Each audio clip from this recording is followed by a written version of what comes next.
German Chancellor Olaf Scholz has warned Israeli Prime Minister Benjamin Netanyahu against his plans for a ground offensive in Rafah. The two leaders met in West Jerusalem. Scholz urged Netanyahu to protect civilians in Gaza and highlighted the need for desperately needed humanitarian aid. He said the world cannot stand by as Palestinians risk starvation.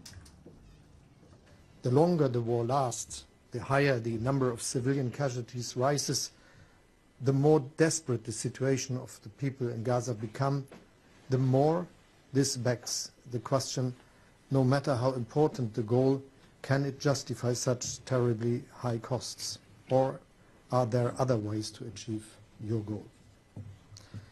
Take the ground offensive in Rafah. The military logic is one consideration, but there is a humanitarian logic as well. How should more than 1.5 million people be protected? Where should they go? We've just had, I think, a very serious conversation, an important conversation among friends. You expressed your concerns for two things. One, protecting civilians, and second, provision of humanitarian aid. And I explained that these are our concerns as well, because we agree with both goals. Meanwhile, the EU Commission President Ursula von der Leyen has echoed Scholz's sentiments during a visit to Cairo. We are all extremely concerned about the war in Gaza and the unfolding catastrophic humanitarian situation. Gaza is facing famine, and it is critical to achieve an agreement on a ceasefire rapidly now that frees the hostages and allows more humanitarian aid to reach Gaza. And we are very concerned about the risks of a full-scale offensive in Rafah that would be devastating for the vulnerable civilian population. Let's bring in Marwan Bishara, Al Jazeera's senior political analyst. He's joining us live from Paris. Good to see you, Marwan. So, strong comments on the face of it from Scholz, from von der Leyen. But do you think they'll put any real pressure on Netanyahu? Well, listen to what Netanyahu just said. I'm sure our viewers around the world have heard what I heard. Netanyahu is, of course, concerned for civilian life in Gaza. And of course, he is concerned for humanitarian aid to Gaza. I mean, if that's not comical, I don't know what is. Of course, it's also tragic that the Israeli Prime Minister can continue to lie despite being told once and again by his Western allies from Germany, Brussels, and Washington that something gotta give, that the price is too high, that the scenes are too disturbing for Western public opinion, that Palestinian death is no longer workable as a policy. But again, when you listen to von der Leyen saying we cannot stand by as children die, really? 5 months, 20,000 children and women killed, and von der Leyen stands there and says, we cannot stand by while children die, while they were complicit for 5 months in the killing of Palestinian children? It's really astounding. It is shocking. It's deceptive. It's a circus. What we see happening in Cairo and Tel Aviv with Western allies pretending to be humanitarian in this regard. Why do you think they are making these statements, and how much do you think that Netanyahu is emboldened by the fact that, Scholz said Israel has our full support, but then said the cost of the war has been too high on Palestinians, which is, sounds a lot like what US President Joe Biden said earlier this month when asked about red lines. Why the mixed messages? That's exactly what Biden has said.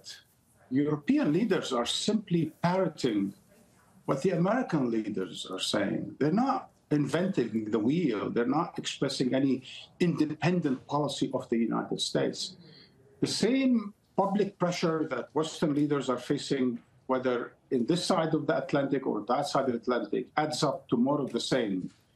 It just looks too bad now. The hypocrisy is too great. The double standard is incredible.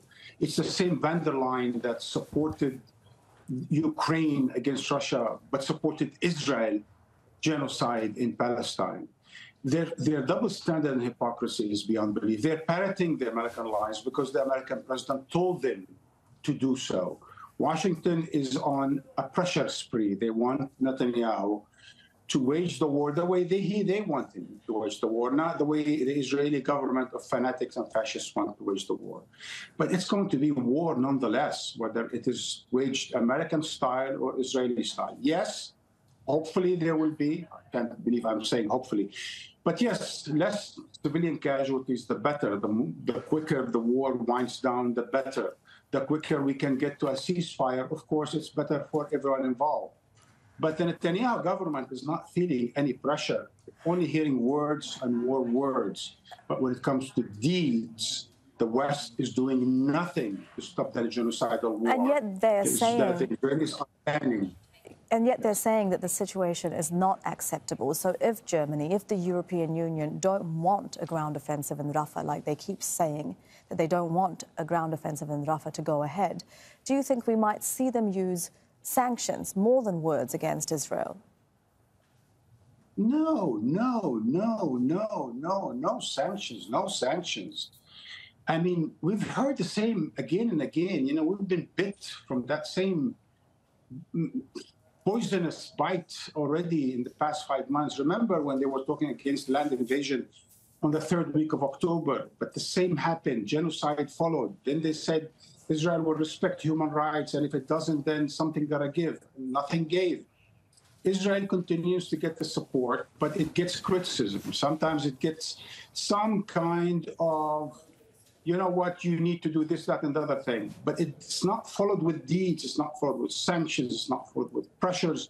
It's just words. And Netanyahu has already made clear today, past 24 hours, that he's not going to submit to that kind of diplomatic pressure by Israel's allies, that he's going to continue with business as usual, killing, slaughter in Gaza, Rafah included. And so how then, Marwan, does this complete lack of any real international pressure bode for those ceasefire negotiations that are going to continue in Doha on Monday with the head of Israel's intelligence agency traveling to Doha? What are the prospects then for peace? Okay, let me tell you why this is important, right? It's because Israel doesn't mind a transitional ceasefire, a ceasefire for a number of weeks, whereby a lot of their captives are released, and they try to figure out what to do about Rafah, how they can be able to place the Palestinians once again. Because as things stand today, Hamas leadership is not capitulating. Hamas fighters are not raising their hands in surrenders, and the Palestinians in Gaza are not rising against Hamas. And hence Israel wants to take its time. And since there is pressure, it will accept a temporary ceasefire whereby it can reorganize and get a lot of these captives released. After that, according to the Israeli officials, they want to continue with the war. Marwan, thank you as always. That is our senior political analyst, Marwan Bishara in Paris.